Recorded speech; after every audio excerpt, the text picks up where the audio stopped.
আচ্ছা, খেয়াল করে দেখো, প্রীতিকর এবং হচ্ছে তোমার অপ্রীতিকর। এরপর হচ্ছে তোমার পাতি ছাগল। পাতি ছাগলের বিপরীত কি? রাম ছাগল। পাতি ছাগল তো আমরা সবাই চিনি নাকি? রাম ছাগল আমরা চিনি, যেগুলো দেখতে একটু বড়, কানগুলো হচ্ছে ভাঁজ হয়ে পড়ে সেগুলো। এরপরে কি? প্রত্যর্পণ এবং হচ্ছে তোমার অর্পণ। প্রসারণ এবং আকুঞ্চন। প্রসারণ মানে কি? মানে হচ্ছে তোমার প্রসারিত হওয়া, এবং আকুঞ্চন মানে কি? মানে হচ্ছে তোমার অপ্রসারিত বা হচ্ছে তোমার সংকুচিত হয়ে আসা, সেটা সেরকম আর কি বোঝায়। একবারে যে সেটাই তা না। পুষ্ট, আমরা বলি না হৃষ্টপুষ্ট, সেই হৃষ্টপুষ্ট।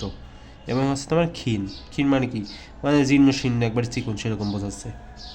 তো এগুলো হচ্ছে তোমার, এটা হচ্ছে তোমার পার্ট 16, এবং এরপরে আমরা হচ্ছে আরও কিছু ভিডিও আপলোড করবো আজকেই। তো দেখতে থাকো আর কি এই প্লে লিস্টটা।